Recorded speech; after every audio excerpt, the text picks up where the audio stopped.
Good evening, everyone. Adequate notice of this meeting was provided by sending such notice to the Asbury Park Press, the Middletown Patch, the Middletown Township Public School District website, and the posting of such notice at the over 15 minor administrative offices in each elementary, middle, and secondary school in the district. Roll call. Mrs. Cavanetti? Here.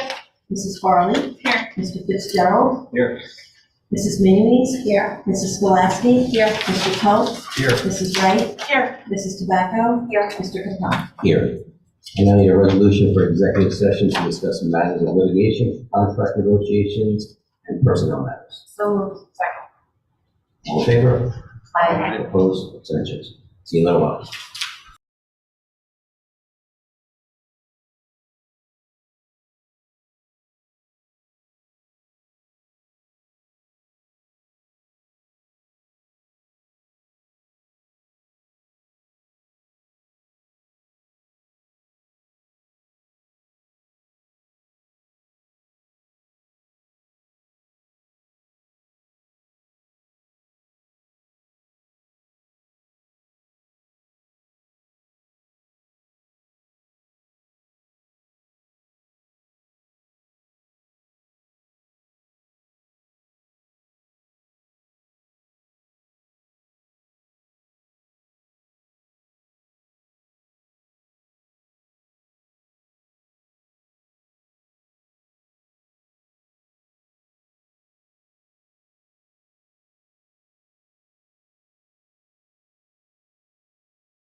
Good evening, everyone. Please stand for the pledge.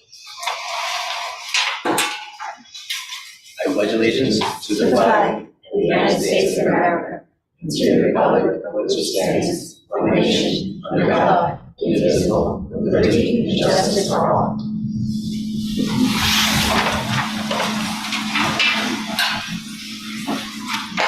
I'm sorry, we're going to stand for a moment of silence. It's with sadness that we share the passing of Eileen Lynch on January 15, 2024. Ms. Lynch was a teacher at New Monmouth School for 35 years before retiring in 2020.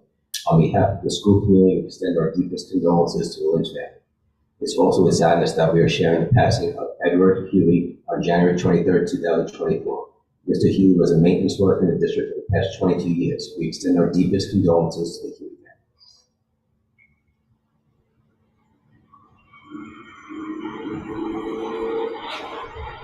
Thank you.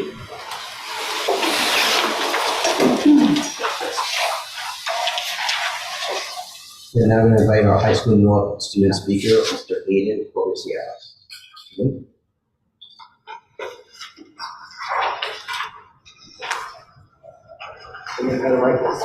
No? No? Green box. Your technical assistance. I got it. Hello? There you go. Yes, your pronoun. I have much experience with You this. do, okay. Good evening. Under the pride, our student and staff member of the month recognition program celebrates excellence. Serves as our school community foundation. Last month's award recipients include our 9th graders, Sherry Franklin and Mal Sada. Our 10th graders, Ryan Dago and Eddie Lopez. Our 11th graders, Connor Dan and Aiden McKenna. Our 12th graders, Ava Murphy and Anna Corco. And our staff member, our social studies teacher, Mr. Ritter. Reverse praise referrals provide opportunities for students to nominate outstanding staff members who go above and beyond the call of duty to provide support and inspiration. Throughout the month of January, more than 100 students submitted forms to recognize staff members. The reverse praise referral winner for the month of January was Mr. Bari, our math teacher. We have developed a super council consisting of elected ambassadors from each of high school North's 74 co-curricular clubs. This leadership group meets on a monthly basis to discuss strategies for school-wide improvement. Its first activity was a co-curricular promotion fair for 9th grade students, which was held in our media center on Monday, January 22nd. On Thursday, January 18th, new members of the French, Italian, Latin, and Spanish Art Societies were inducted during our annual ceremony in the auditorium. These inductees have demonstrated scholarship, service, leadership, and character. Interviews were conducted in late December to select students to attend to this year's Hogan Conference at Rider University. This prestigious youth leadership seminar includes students from across the state who have exemplified leadership, positive decision-making, and problem-solving, and service to others. High School North's attendees are Jason Woods, Ian Minton, Rashid Mapsakar, and Lena Brown. Today marked High School North's first installment of Brookdale Community College Apply Day, which took place in the Media Center. Over 50 students submitted online applications, and decisions will be communicated within a week. Our guidance department is hosting its annual Parent College Application Information Night on Thursday, February 15th. This important session will feature strategies, insights, and timelines for our class of 2025. Senior scholarships are being uploaded to Naviance on a weekly basis. Members of the class of 2024 are encouraged to regularly check this platform and apply for these opportunities.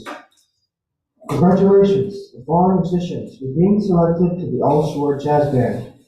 They are Ty Boiler, Colin McNicholas, and Anthony Minor-Barney. Also, Miss Line, our instrumental music teacher, was chosen to be the All Shore Jazz Band conductor. The Senior Open Campus program has been successful since its implementation on Monday, January 8th. D-Day Bingo, a new initiative, will be held in our auditorium during Block 4 beginning tomorrow, Wednesday, January 31st. This provides an additional choice activity for students every other day during lunch and will feature the distribution of high school North's related prizes to our winners. 2 short films from our TV and film production class were nominated for Independent Horror Movie Awards. One was nominated for Best Atmosphere, and the other for Best Horror. Crackers on Campus was also nominated for the Spirit Award at the Top Indie Film Festival. Thank you. Have a good night. Thank you, Aiden.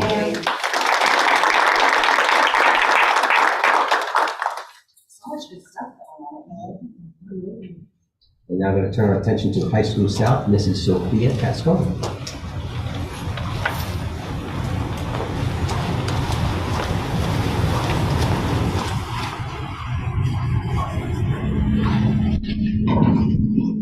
Good evening, I'm Sophia Casco, and I'm speaking tonight on behalf of Jake Dembowski.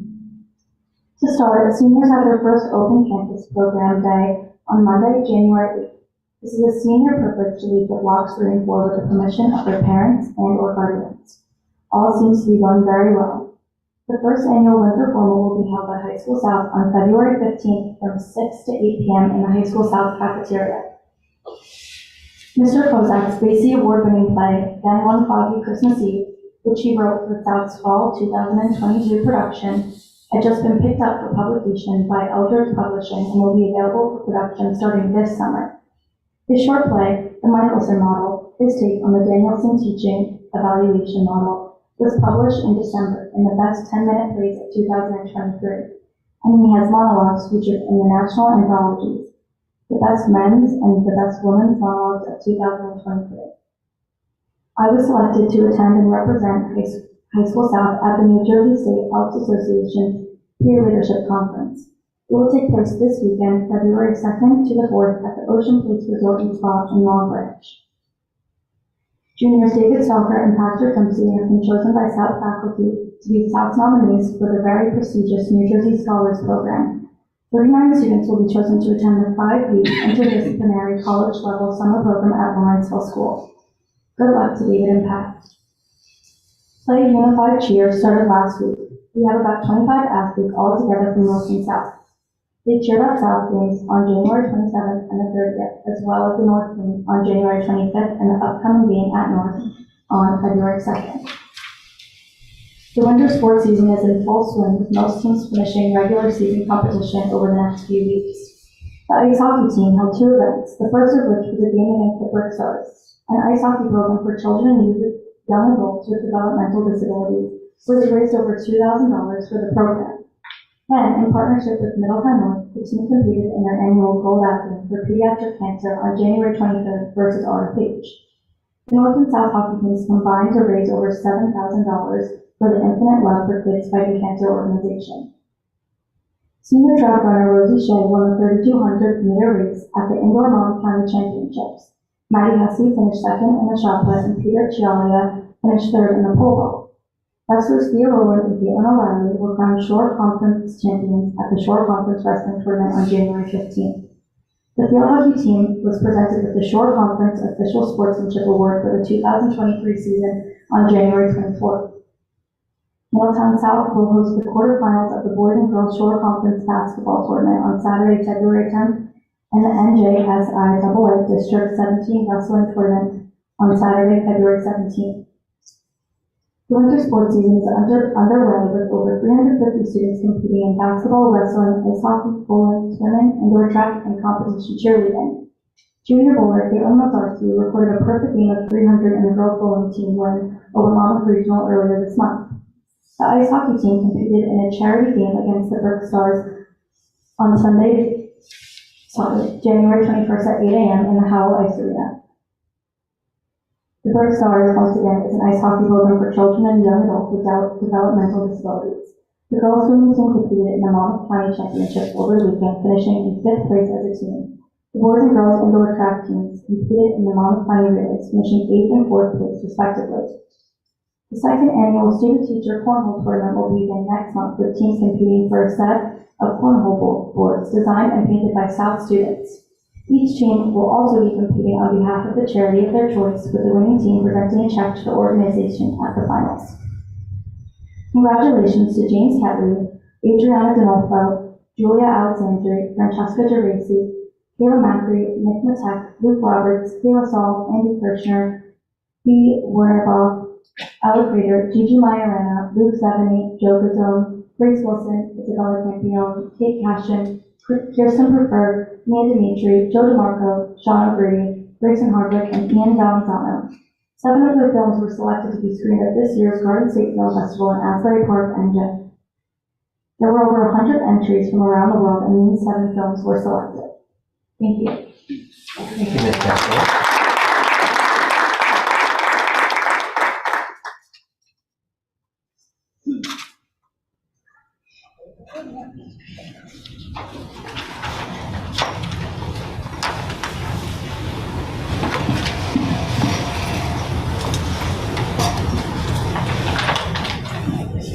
So we are going to briefly do a presentation as promised on our strategic plan. As you may or may not be aware, we are in year 4 of a 5-year strategic plan. So next year will be our last year in this 5-year plan. So that also means that next year we will have to start to convene and create a new 5-year strategic plan that would take us through the year 2030. So we wanted to provide an update. I do believe the last one was 2021. We felt that this was important just to provide an update to the community about our progress towards the 6 overarching goals that the district had set alongside with community stakeholders in the process of strategic planning. So this first slide does represent those 6 overarching goals that were decided upon. If you were a part of that process, at this point 4+ years ago, there were many committees that were established. We had many meetings where we had input from the community, where these were the common themes that threaded through some of the discussions that these stakeholder groups and committees had. So the first one was commitment to student success by promoting social emotional wellness. The second one was increasing equity and opportunity to ensure learner needs are met. The third was a commitment to student success through personalized learning. The fourth was the fostering of partnerships with the community as well as strong parent, student, and educator relationships. 5 was the financial stability to provide a quality education for all students. And finally, the investment and stewardship of our infrastructure for student success. So I'm going to talk about the first 4 goals, very curricularly driven, student service driven, and then Mrs. Doherty will come up and talk about the final 2, which are more infrastructure and finances. So the first goal, which was a continued commitment to success by promoting social emotional wellness, you've seen we've done by this slide, and it will continue on to the next slide, and I'll get there in a minute, all of the things since our last update that have come into play that align with moving forward with progress towards achieving this goal. We've ramped up through a lot of different vehicles. Some of it are in these board meetings where we share information. We've redesigned our website. Certainly a lot of information comes out from Mr. Kirkpatrick's office because the social emotional wellness sits under the umbrella of student services. We've worked with our SACs for increased awareness and education and prevention programs, working with them on proactive strategies to promote positive pro-social behaviors among students within the schools. We have also partnered with Effective School Solutions and the YMCA to provide some degree of counseling support that certainly, at times our students do benefit from. As you may or may not know, the state has rolled out a new behavioral threat assessment requirement. However, I'm proud to say we were very, very much ahead of the curve in already having a behavioral threat assessment process that just needed to be fine-tuned. So that way, when a student is in some type of need, we have the ability to get them the support they need through a variety of different mechanisms and channels. We've had ongoing professional development over the course of, I would say, the last 2 years related to social emotional wellness. Some of those examples are the trauma attuned model and the nurtured heart approach. We have re-energized our Lifelines program, which is our suicide prevention program, and that is embedded within our health and physical education curriculum. We have held a variety of parent sessions that Effective School Solutions has hosted in conjunction or collaboration with us, and they have been very well received, and they have to do with a lot of issues that center on supporting social emotional wellness of students in the school environment.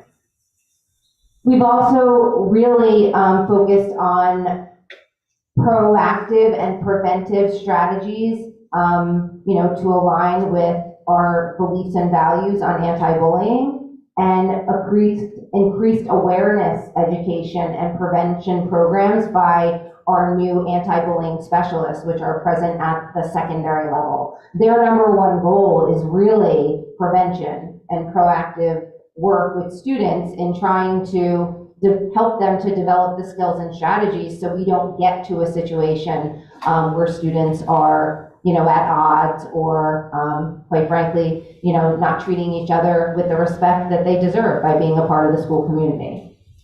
So go ahead, Jen, you can go on to the next slide. This is goal 1 continued.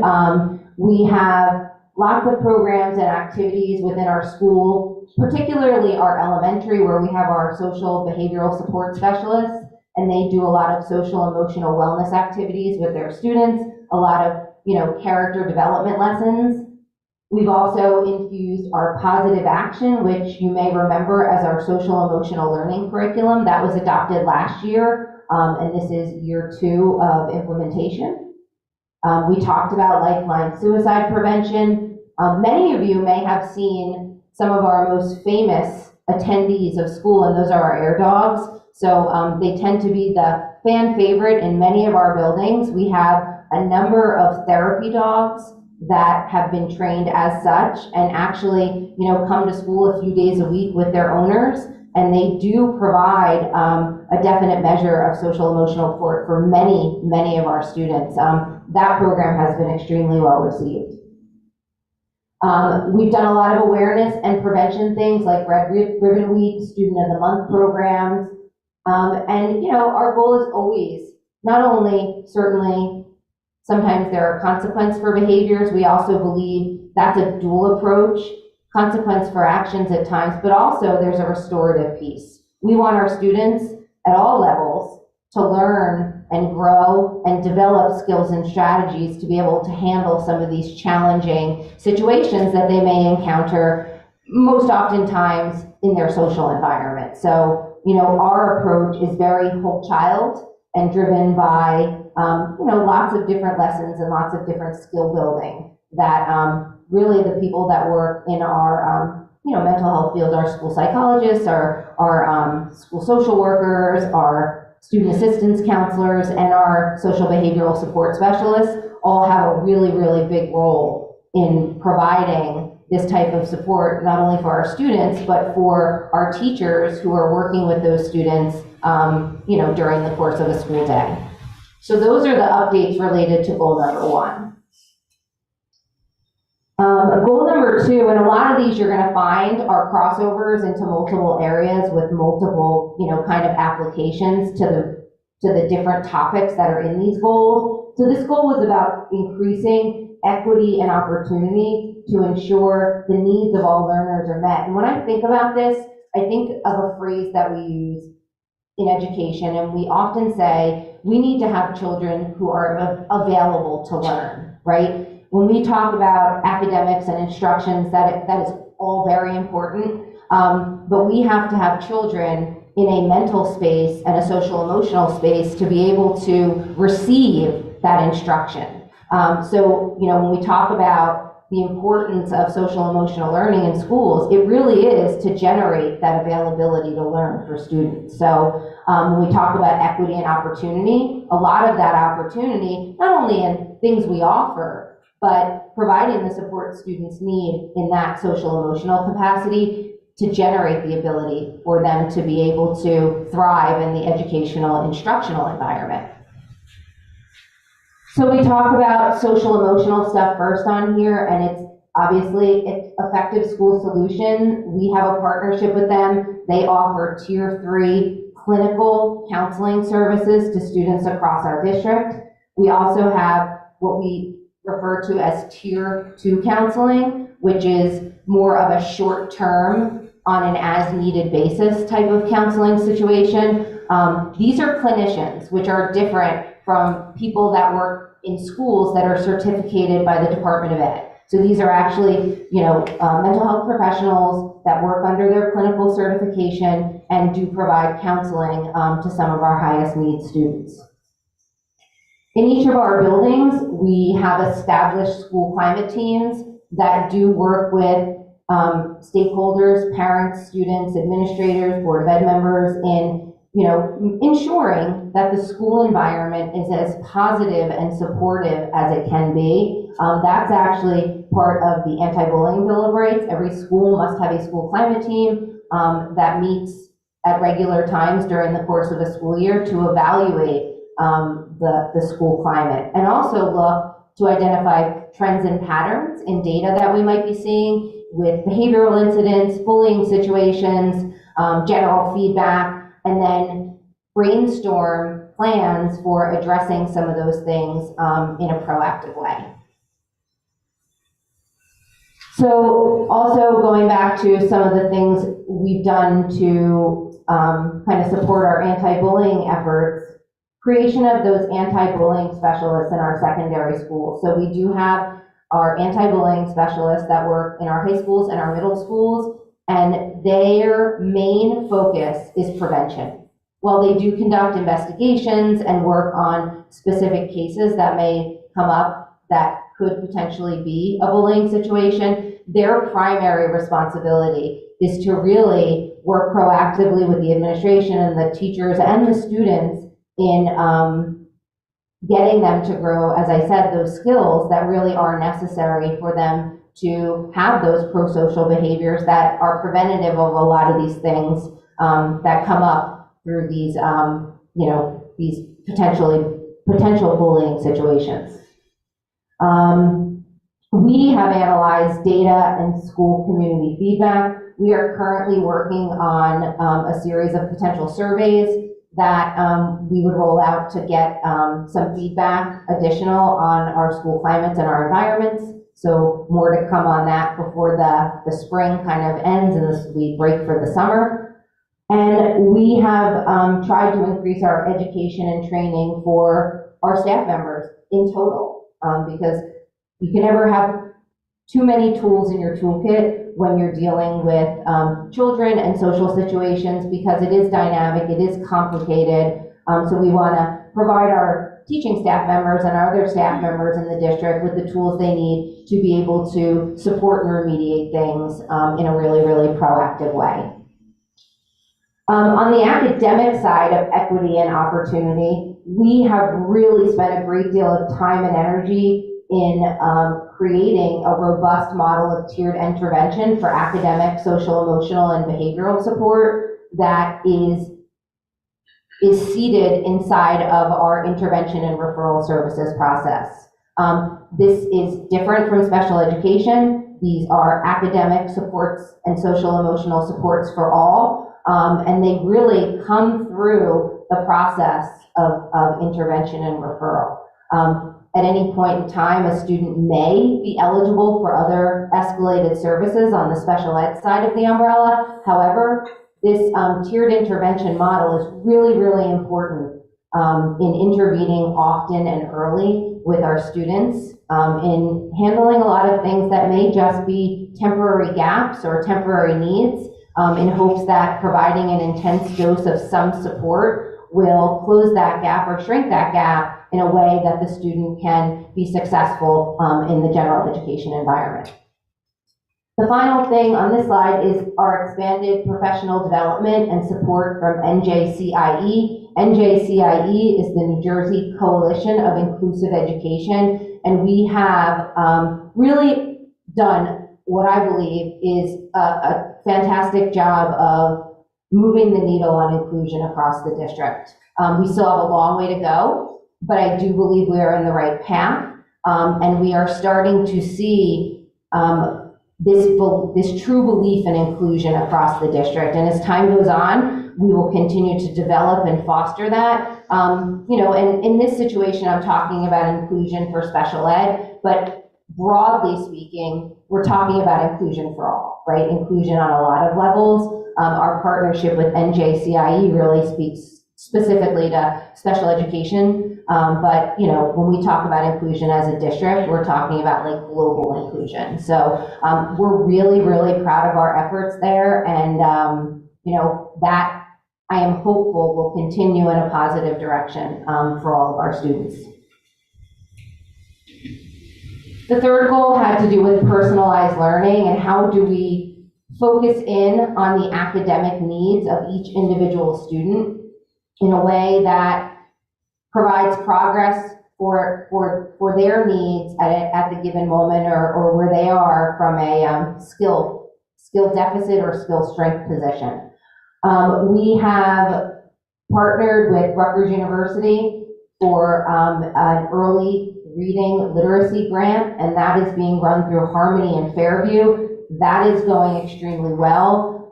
We have, in conjunction with them, been able to roll out the Dibbles 8, which is an early literacy screener and also a screener for dyslexia. So that has replaced our other reading inventory assessment for our K-2 students, and the feedback that we've received from our teaching staff has been fantastic in really dialing in to the specific needs of students at a really early age, so that way we can intervene. It is really critical with basic early literacy that we get a handle on that, prior to them getting into the years of education where they need to apply those reading skills. So K-2 is really where we're focusing those efforts, and that partnership with Rutgers has allowed us to really move that quickly for all 11 of our elementary schools K-2.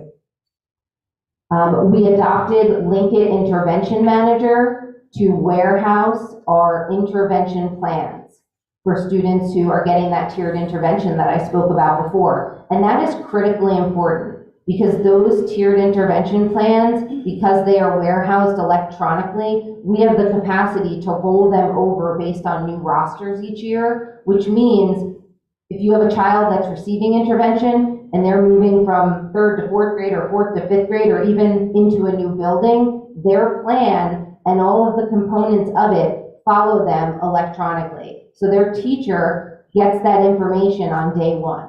When you pass paper around a large place, there's a lag, right? It becomes a lagging statistic. And in intervention, that is not something that we want to see happen. Consistency is key when it comes to intervention, and this tool allows us to, carry that consistency over year to year and basically pick up right where we left off when students have some type of transition.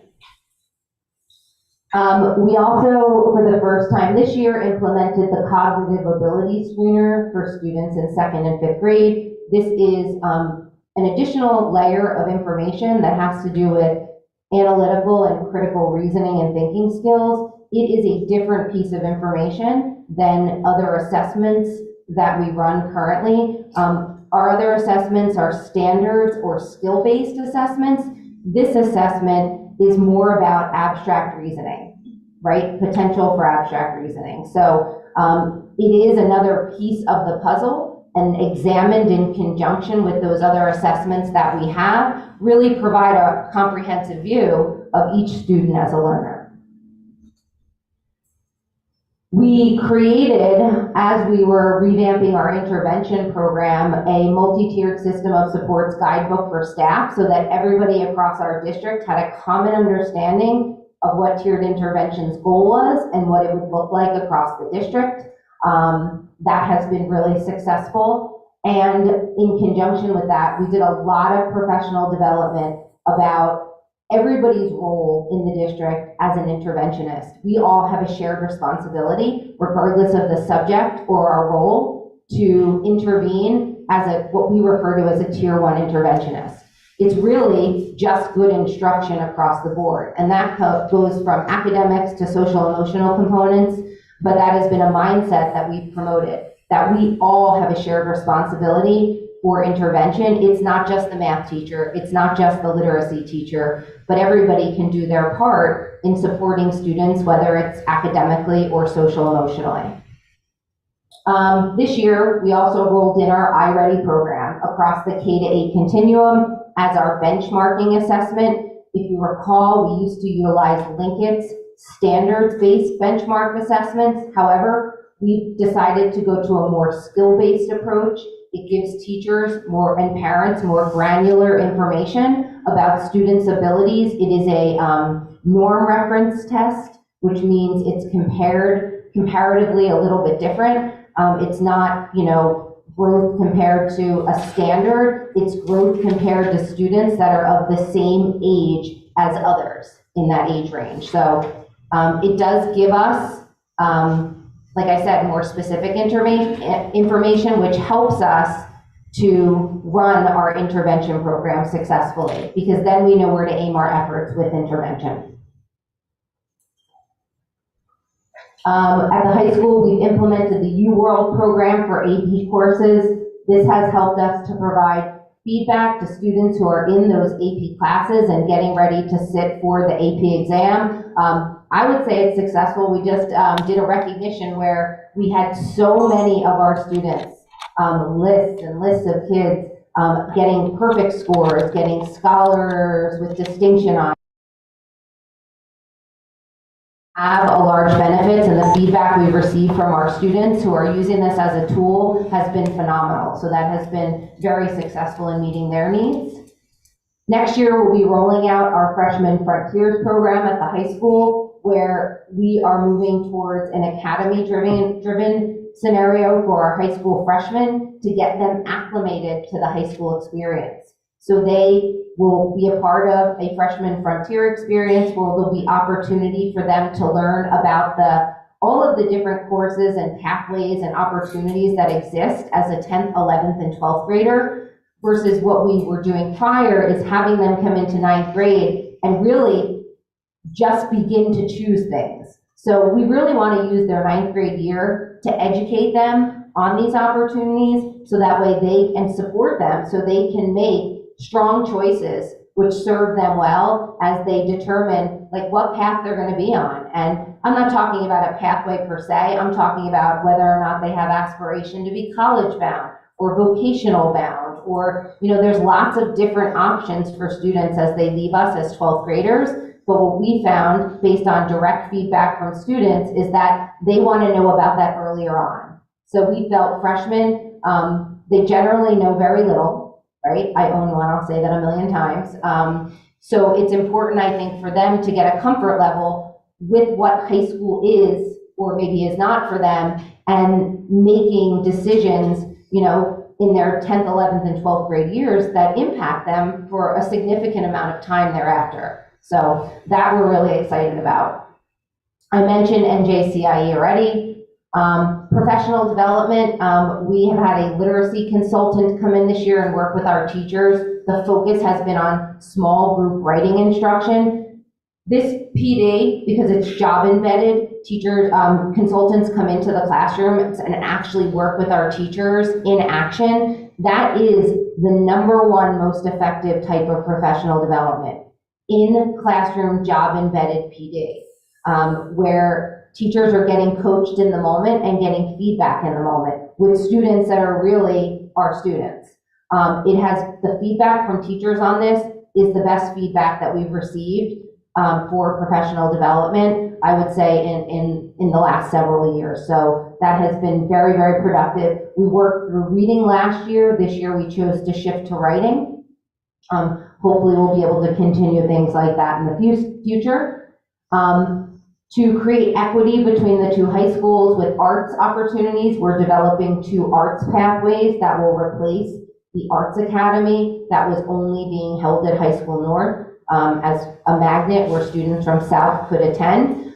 We are going to dissolve that or 2 pathways that will have the same courses within, but provide opportunity and more flexibility in students that not only want to be a part of the arts program, but art students may also want to dive into other areas that unfortunately, in a very stringent academy structure, they don't have the opportunity to do. And then finally on this slide is the continuing training of our K-2 staff in Orton Gillingham, which is really one of the premier foundational literacy programs out there. It's science of reading back.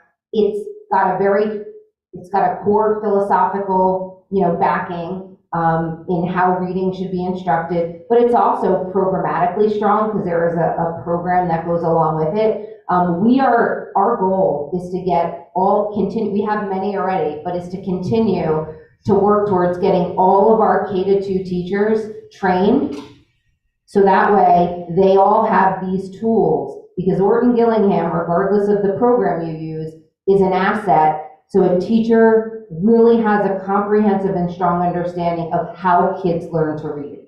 So we are chipping away at it, and I am hopeful by next September we'll have all of that K-2 staff trained to start the school year. The final thing are some of the communication efforts we've had to strengthen the homeschool connection.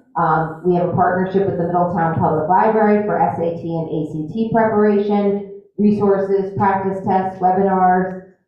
We have a partnership with the Middletown Community Alliance, where we send representatives to those meetings. We have established our Parent University series, where we have a series of virtual presentations that are live. We do record them and put them on the website for use later on, about a variety of topics that are relevant across the district. So if you've not checked them out, they're great. They're under the curriculum and instruction tab, and as they happen, they're recorded and then we post them so parents can go back and review them if they couldn't make the live event.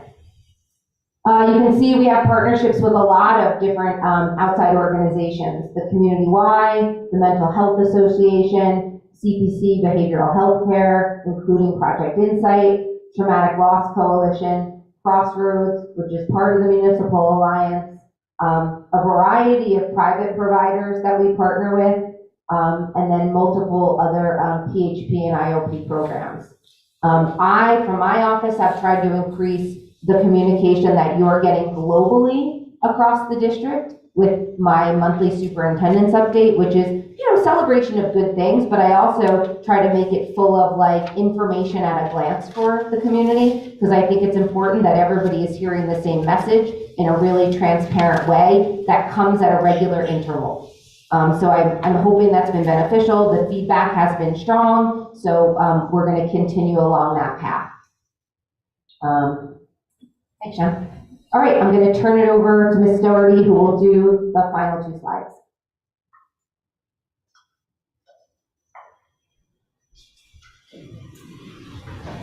Thank you. Good evening, everyone.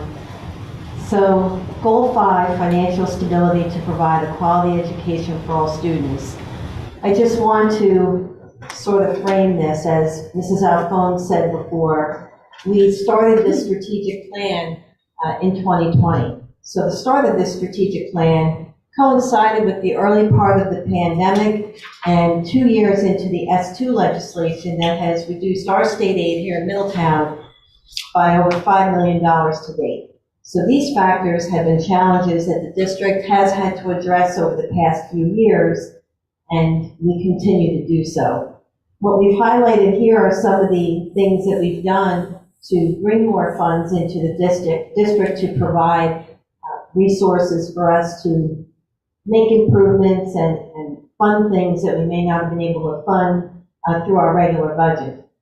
One of the things that we applied for and received in the 22-23 year was a significant stabilization aid award from the state, and that was an opportunity to get funds to supplement our state aid. Like I just said, we've been suffering from reductions, but the state has given some opportunities to apply for a 1-year funding, and we were successful in getting almost $2 million in the 22-23 year, which helped fund some things that we did not have budgeted funds for. We also applied for the same stabilization aid for the current year. We're awaiting a response to that application at this point, and we will see what happens. We also applied for, and this was a pretty competitive process, for a federal COPS School Violence Protection Program award. We did receive an award of almost $500,000. We are using those funds and we are matching them 25%. We had that budgeted in this year's budget to upgrade our access control system across the district. So we were happy to get that award again. It's a federal award. It was pretty competitive.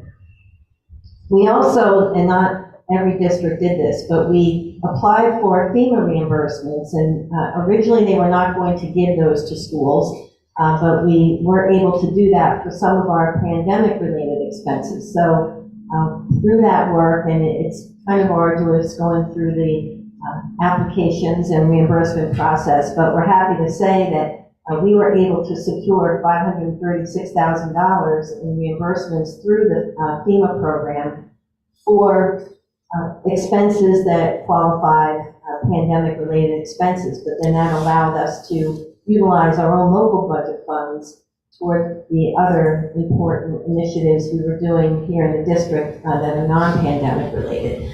So we were really just trying to highlight, although we've been through somewhat of a period of uncertainty with finances between the pandemic and the continuing state aid cuts, we have been very proactive in getting some additional funding into the district, which has allowed us to maintain our programs and do some improvements as well. Goal 6 is our investment and stewardship in our infrastructure for student success. So one of the major things that we've undertaken is a district-wide master facilities assessment and plan.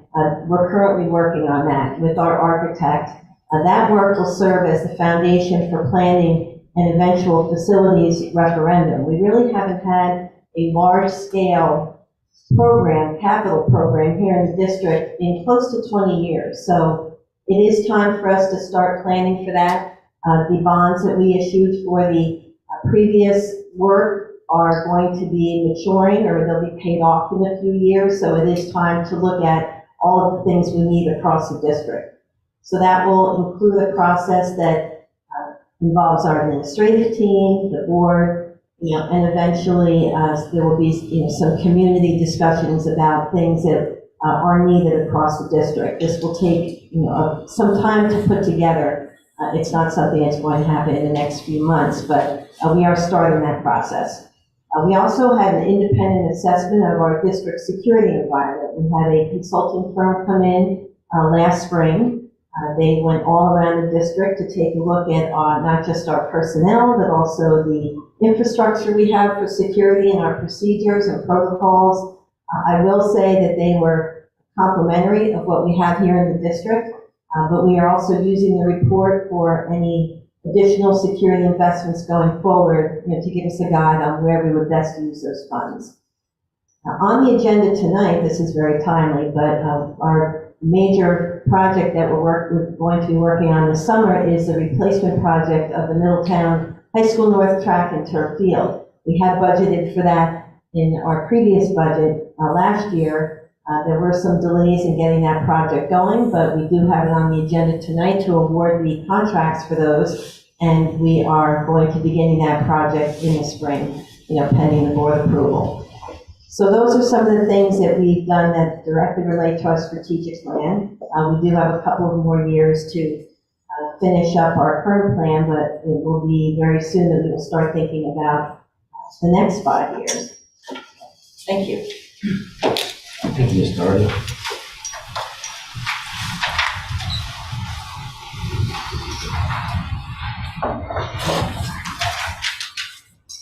Okay, before we get to the committee reports, I just wanted to read an email that I received today from our student board member, Jake Dembowski. I was a little touched by the email that he wrote me in stating why he was not able to attend the meeting tonight. I'm going to share that with everyone. Over the summer, I was selected by the New Jersey chapter of the FBI NAA to represent New Jersey in a youth leadership program. The program consists of 1 student per state, and 4 international countries are selected to attend a prestigious leadership training program for 8 days at the FBI headquarters in Quantico, Virginia. While there, I gratefully graduated at the top of my class and was awarded a scholarship. I chose to donate the money to the Special Olympics because I am a volunteer judge for their gymnastics program and a law enforcement scholarship organization. Tonight, I am presenting the money to the organization. If that isn't the most honorable, touching thing that I've ever heard in my life, for a high school 12th grade, Jake is, I mean, that was just amazing. We wish you well, Jake, and we are honored to have you here in Middletown representing us. So thank you.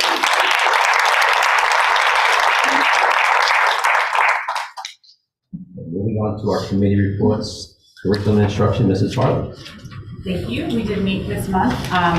Just a couple of quick things. As both of our student speakers mentioned, the Senior Open Campus program started beginning of January, and it's going really well. The feedback's been very positive, and everyone's doing a great job. And then also we had elementary conference parent survey that went out, and we had really great responses to that. So thank you to everybody who took the time to fill that out, and they gave us some really great information about how to try to reevaluate and restructure the parent-teacher conferences in the elementary level for next school year. And I think that's really it. Ms. Farley. Mr. Tull, Student Services. Yes, thank you. We also met on January 22nd. I believe Ms. Alphone's going to talk about the special ed parent forums that we had, which was great last week. I'll just say, on behalf of me and our committee, we really appreciate the parents who came, the feedback we got, identifying some of the successes that we're not necessarily aware of day to day, but probably more importantly, identifying areas for improvement, challenges people are experiencing, because that's the only way we can work to address them. So the conversations we had there were great for both the elementary and the secondary. So thank you to those who came, and I encourage everybody to follow up with their buildings, their case managers, Ms. Alphone offers to be available to anybody to keep those conversations going. The other things we talked about. Survey out. I'm sorry. There's a survey out. Oh, right, there'll be a survey going out. Thank you, Jackie. Following up on what we talked about, because a lot of people probably couldn't make it to those forums, so it's an opportunity to share information that you couldn't be there last week.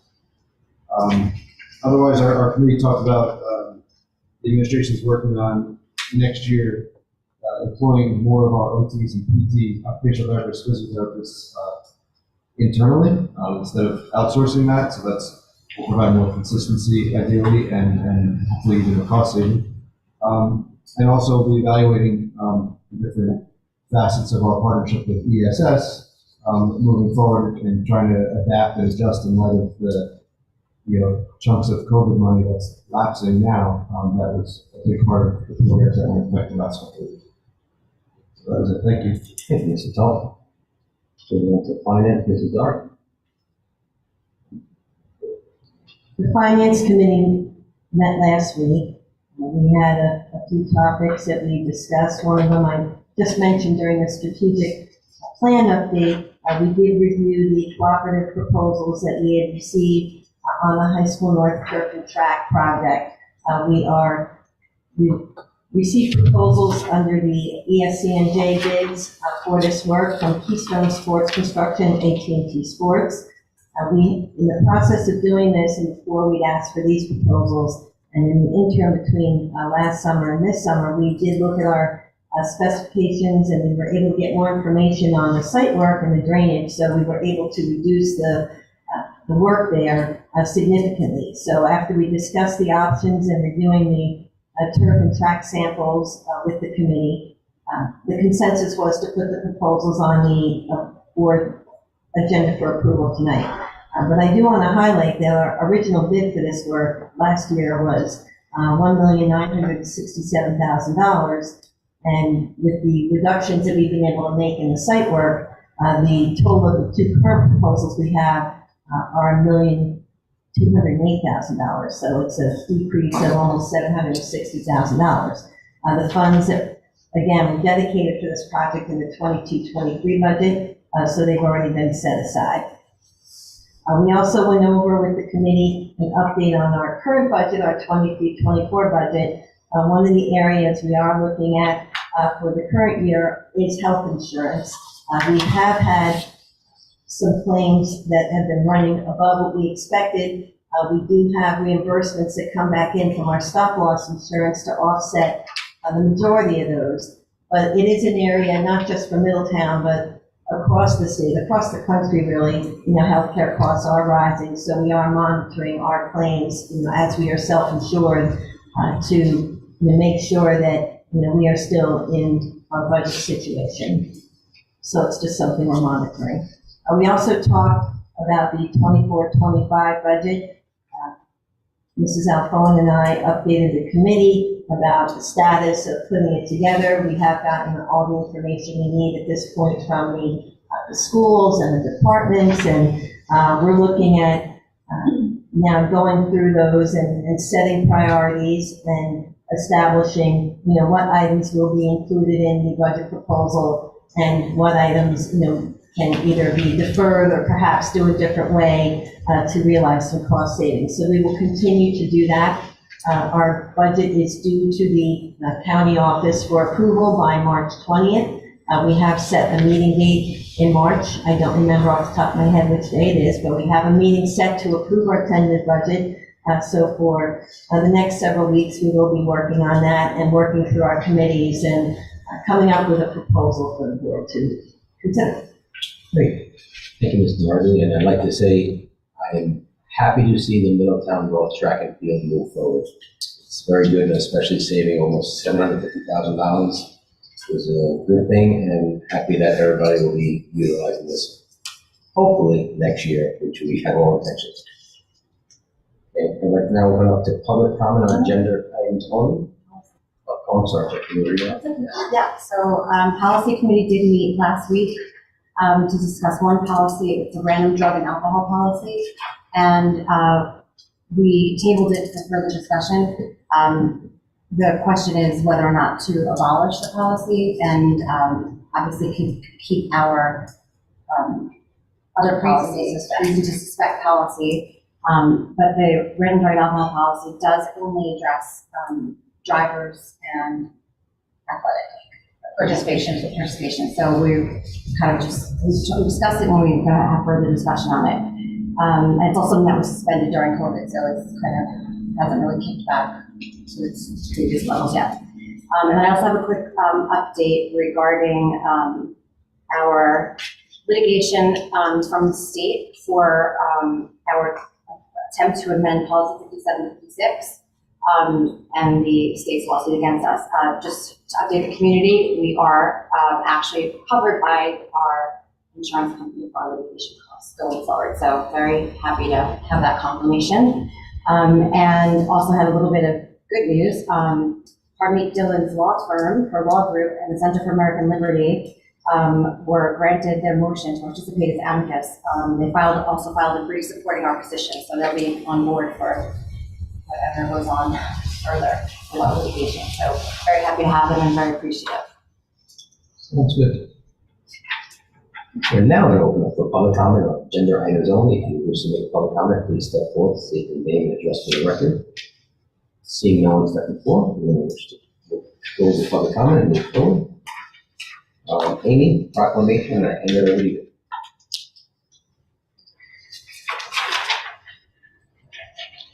So January is New Jersey School Board Recognition Month.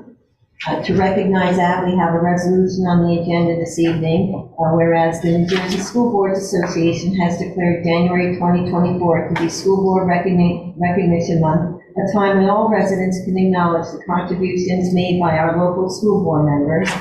And whereas the Middletown Township Board of Education is one of 581 local school boards in New Jersey, which sets policies and oversees operations for public school districts. And all of the other items included in this resolution, along with what we just read, be it resolved that the Middletown Township Board of Education does hereby recognize the services of local school board members throughout New Jersey as we join communities statewide in observing January 2024 as School Board Recognition Month. And be it further resolved that the Middletown Township Board of Education urges all New Jersey citizens to work with their local school boards of education and public school staff for the advancement of our children's education. And I So we thank thank this- all of our school board members. And I thank this whole board for their services to Middletown, so thank you very much.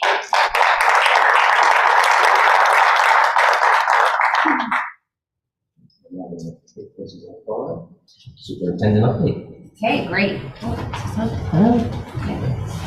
I guess first off, it's still January, so I guess I can still say Happy New Year. We haven't had a meeting since the new year started, other than the reorg. So Happy New Year, welcome back. A couple of highlights from this month. It's been a very busy month. Our district calendar committee met to begin the development of our school calendar for the 2024-25 school year. This committee is comprised of administrators, Board of Education representatives, parents, union representation. Our goal is to have that calendar for the public on our February agenda for approval. So that way, people will have it well in advance of the end of the school year. Speaking about the calendar, thank you for your cooperation regarding our snow day a couple of Fridays ago. We haven't had a snow day in quite a long time. And I heard there was quite a celebration at North when we made the announcement. We had an event going on at the time. So it was it's nice to have a traditional snow day every once in a while. I'll just leave it at that. But I mention it because it will require at some point a shift in our calendar because we do not have snow days built in. However, we will not do any kind of shifting until we let the winter finish out, because we don't want to have to make 2 changes or 3 changes. I'm hoping that's it, but you never can tell, and March can tend to be a tricky month. So, but just be mindful that that end date now becomes a little bit of a moving target. But we will get that information out to the community as soon as we possibly can. As Mr. Tolp mentioned, we had our secondary and elementary special education forums last week. I thought the nights were extremely beneficial. I thought that the discussions were really important, really rich, lots of positive things, lots of articulation of ways, challenges and ways we can improve things. But, the commonality that threaded through all of those discussions, whether people were articulating a challenge or something that is going well for them, is they're on board, or everyone's on board with collectively trying to move the organization forward in providing supports and the best academic and social emotional experience for all of our kids. And in my opinion, that is the number one thing that we could hope for, right? Everybody wanting to aim our efforts in the same direction, and sharing those challenges and those ideas for a different direction or different things we could do are really, really important to move that needle. And I do, and I said this to both groups, I do 100% believe we are on the right path. I've been in this district, a couple of times over the last 10 years, and this is the first time I can solidly say, I do believe our efforts in this regard are aimed in the right direction. And we've seen some really, really tangible progress, and some of the success stories are things that I know would not have happened, 5, 6, 7, 10 years ago. So we want to continue those conversations and encourage people to share their stories, both good and bad, because that's how we continue to move that needle forward. Thank you. Mrs. Farley also mentioned the parents who participated in the elementary parent-teacher conference survey. We had a great response rate, as she said. That information was great because it will help us to reframe our parent-teacher conferences for next school year. Some of that feedback that was shared and are under consideration is the elimination of the half-day structure. That was high on the list.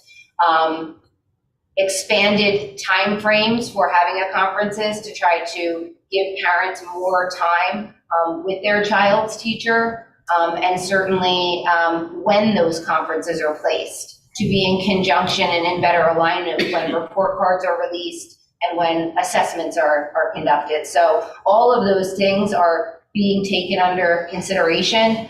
I do have some plans that are rough sketched in my brain that I do believe will be viable and that we will have, support from the greater school community, including the teaching staff on. So our goal is to get that really ironed out in the next few weeks and then put that information out to the school community. And I think it's something that everybody at the end of the day will be excited about and feel like the change will be a positive one.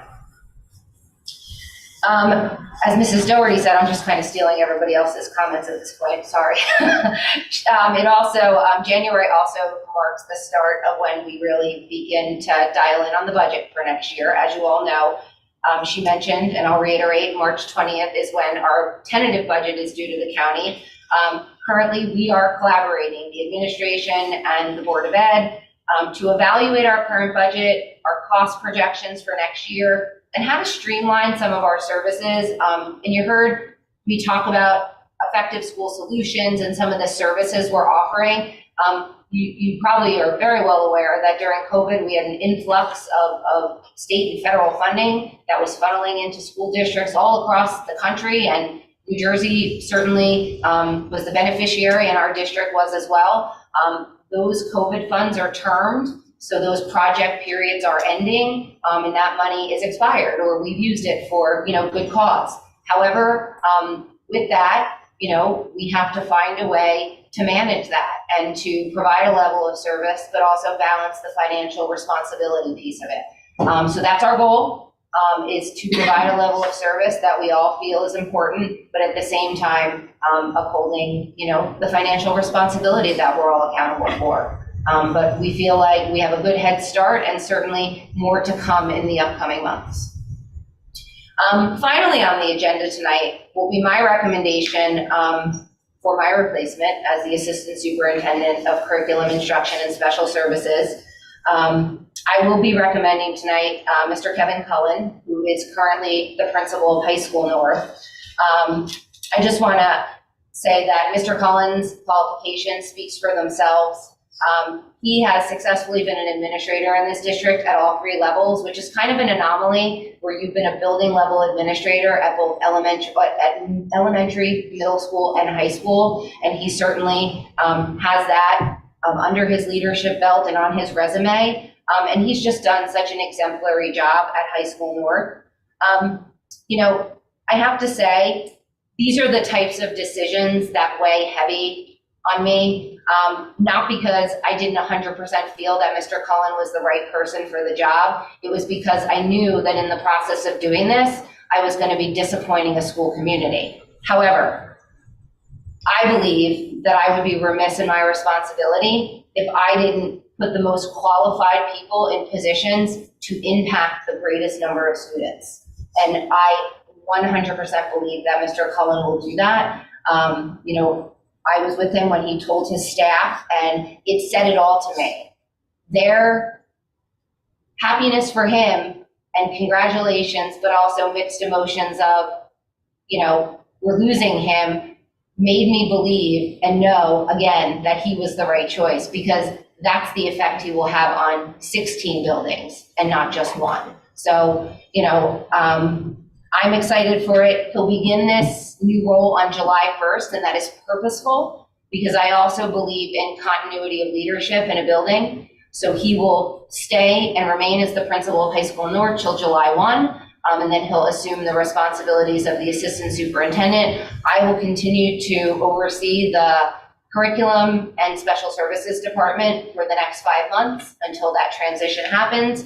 And it will also give us time to really do a thorough search on a successor. So this was, I think it's a good plan. I believe that it's something that will put the right people in the right positions and certainly give North the opportunity to finish out the year with consistency in their leadership. But, I just wanted to make mention because that is on the agenda tonight and articulate to the community the plan for the next 5 months.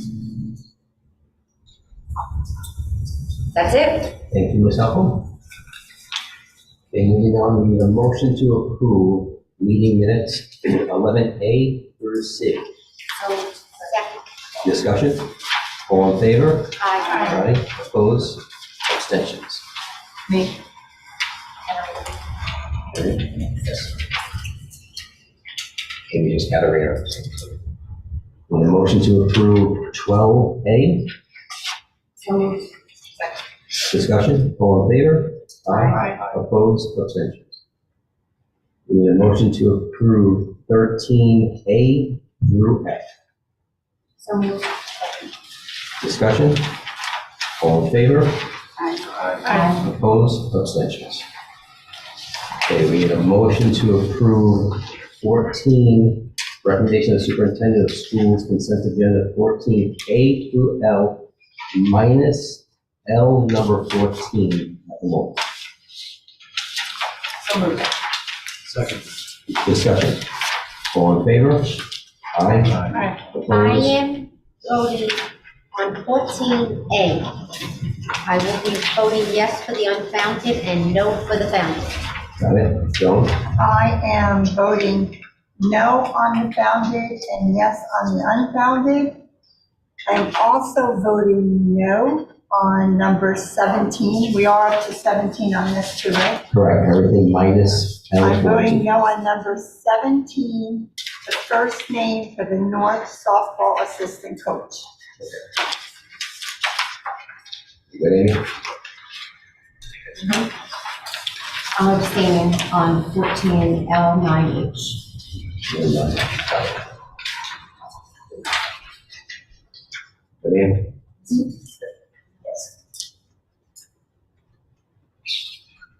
And now we need a motion for a roll call for 14L, number 14. So moved. Second. Amy, please give us a roll call. Can I just say something? Sure. I just want to reiterate how important it is to find a replacement for High School North. And I hope by doing that, we're looking for some continuity for the school community. And I hope that we can find a really strong candidate to fill that spot. Absolutely. That's all I want to Some say. shoes to fill, Mr. Cullen, and we will do that.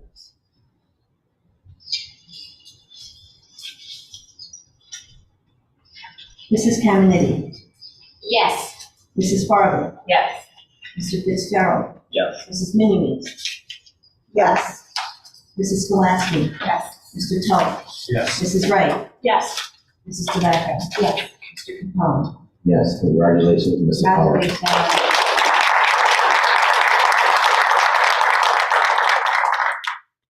We do have big shoes to fill, because Mrs. Alphone's leaving you. I'm leaving you fast. No, I'm just kidding. I'll save you a lot of work. Don't worry. The district is honored to have you representing all 16 schools in the curriculum. Thank you so much. Congratulations. And I just want to take a second to say also thank you to Mrs. Alphone for handling both sport, all three jobs basically, and overseeing everything and handling it all and jumping right in and not missing a beat For and the whole year. the whole year. And we appreciate it. And, you know, I do have the benefit of working closely with you and getting to see how it's a 4 a.m. to midnight job for you, you know, 7 days a week. And so we all appreciate all of your efforts to help us, you know, get through this and get Kevin on board for beginning of the school year next year. Looking forward. Very good. We're now going to move on to some old business. Anyone? That's old. I do. Could you give us an update where we are with the Harmony Playground?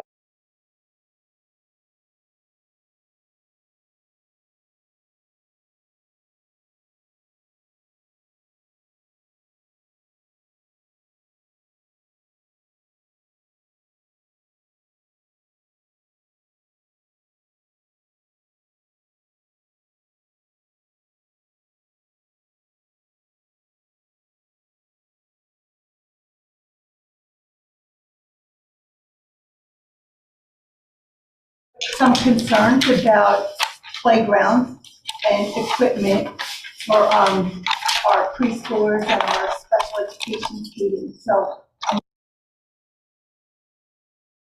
It's part of the discussion. So I'm hoping that that's where we're looking, why we have that opportunity. I completely forgot about it that night at the meeting, and But we didn't forget. as I thought about it, I said, oh my God, there's our opportunity for, some input there. We're on it. Okay. It's on my old business. Anyone else for old business? New business? I have a lot. Before you get Go ahead. I just have a question. When do you have on the agenda a shared service meeting? Our next one,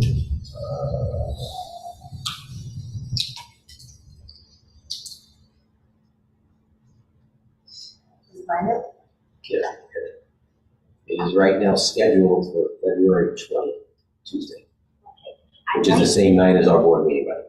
So you're not gonna have it that night, then? No, most of them Maybe are you'll have it. scheduled. No, we usually go before. Okay, can we bring up something to the town that maybe they can help us with, only because, High School North plays, tennis, and they practice at Tyndall Park right here.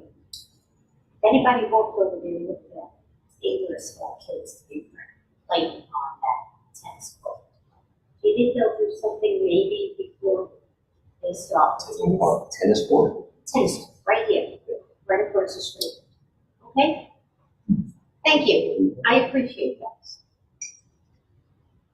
And just keep in mind also it's the winter, so I don't know if it's something dictation of being the winter, but to bring it up. It's been bad for a while. Yeah, it really needs to be addressed, only because some of these kids would have put themselves. Bring it up and we'll see. It might even be, because I remember sitting at a town meeting where this was talked about, Tyndall Park and how they're redoing it.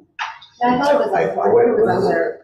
Yeah, I'm not sure what Something part, that but it we might made be. the spring. They just did that new dog park there. Yeah. And, I thought they were turning the tennis courts, like redoing them and having them like tennis and Pickleball. pickleball. Yes, Correct. that's That's what I remember hearing. So think it's it's in the middle of the impossible to check. process of the construction and to be redone in the spring. Okay. I don't want to speak for it, so. Yeah. I not understand, that's sure. why I'm bringing it up, that maybe you could put that on your No agenda problem. just to We find actually out. don't even need to wait for that. I can just reach out to the administrator and get an update on that before, we don't have to wait till February 20th. We can. Okay, that would be great. I didn't know where it was going. Thank you.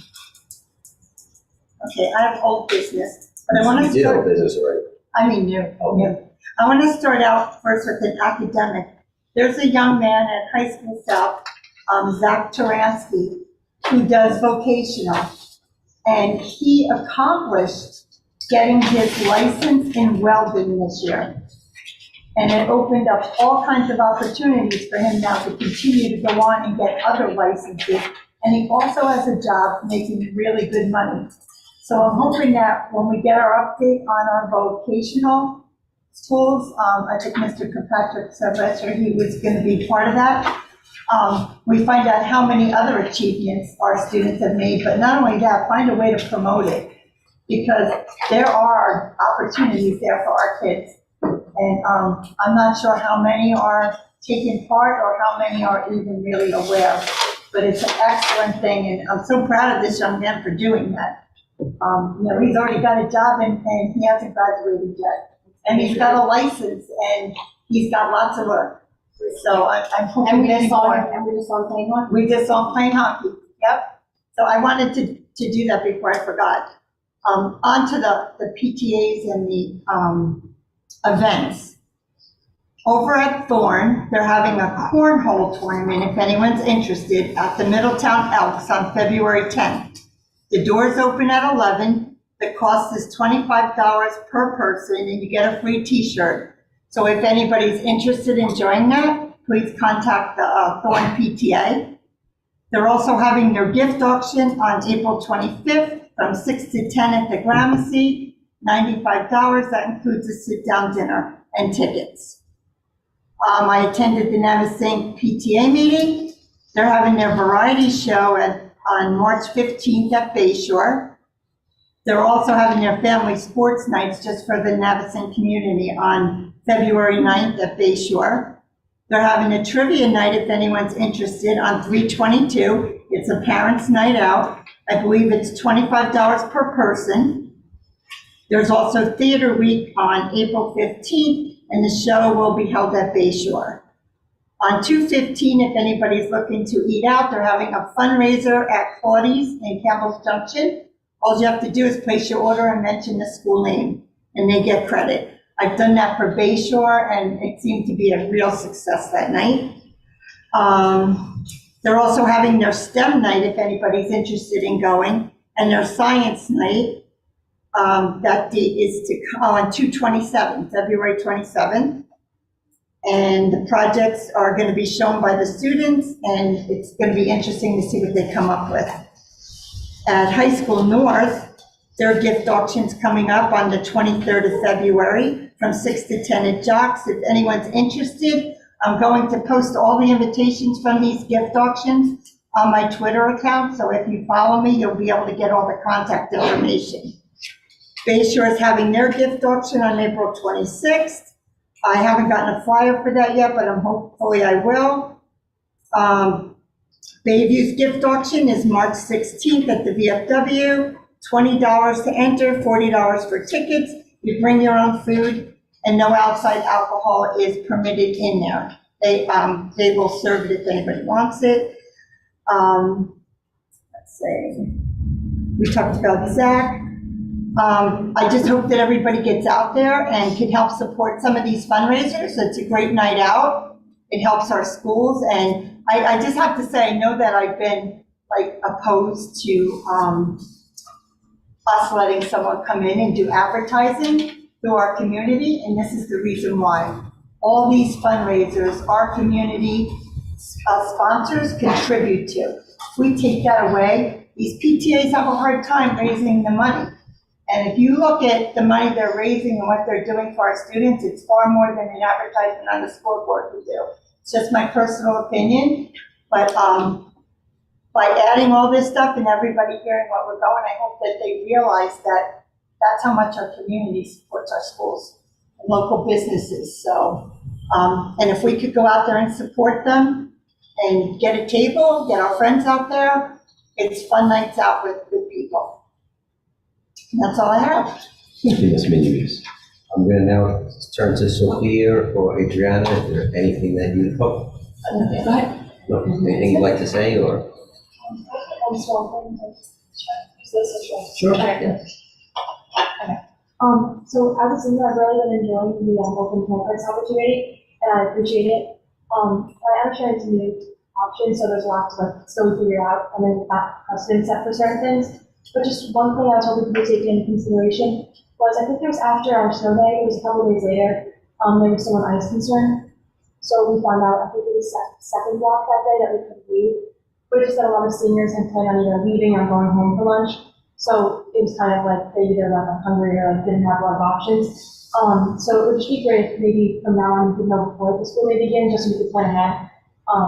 But I know it's also a new thing, so I know there's a lot to be.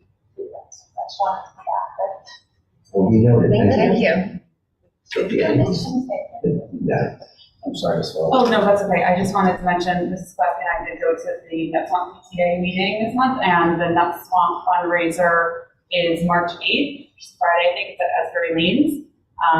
It's, I think, $110 per person, and it's going to be a really fun night to have a DJ, drinks, food.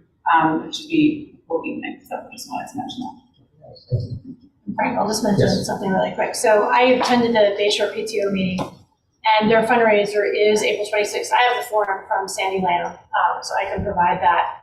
And again, asking if people can come out and support them would be great. And I think the other thing that was wildly popular that happened very recently, I think at their winter assembly, is all the kids got to tape Mr. Curtis to the wall. I saw that. Yes. It was amazing duct tape. And the pictures and everything were hilarious. And he was such a good sport for doing it, but let me tell you, they really taped him to the wall, so it was a very successful fundraiser for Bayshore. Was he hanging or was he on the floor? He was hanging a little bit, not really way up high, but he was hanging a little bit. It was really great.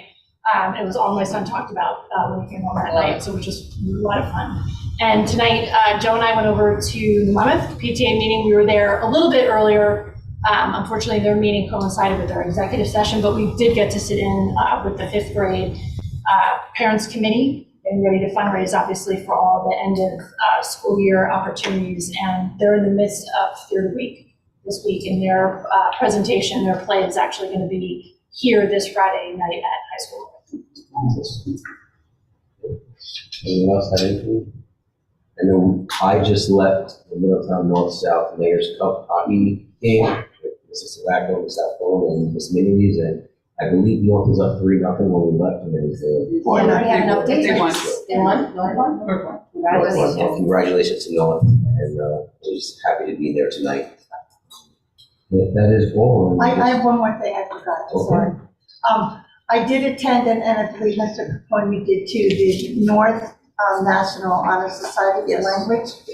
It was incredible. Over 50 students got inducted into the Foreign Language Society, so kudos to them. It's amazing to see so many kids get inducted at one time. It was a great performance. And I couldn't understand a word a lot of them said, speaking in their languages, but I got the drift. But just amazing how many kids get inducted. Because I think this was the biggest group they've ever had. Yes, and I will attest to what Mrs. Alphone said earlier. At 8:00, when the news flash went out that school would be closed, the cheers erupted from all the students, so. It was We thought nice they to were see. glad they were inducted, but it was a snow day. Snow day. Well-timed snow day. You know, anyone else have anything to say? We're gonna watch the public comment. Anyone have a public comment, please step forward, state your name and address for the record. See, yeah. Hi, my name is Brenna Laughlin. My kids, Address, I'm sorry, just for the record. I'm sorry? Your address for the record. Oh, 634 Campbell in Fort Monmouth. My kids go to New Monmouth, and you were just mentioning that you were at the PTA board. I was just there too, because I'm on the PTA board there. So if you guys needed like a list of our activities, I can totally let you know of any, and I can give you any of that information. But the real reason why I was here tonight was I noticed on the agenda that for the, I think it was number 12 on the agenda, the consent to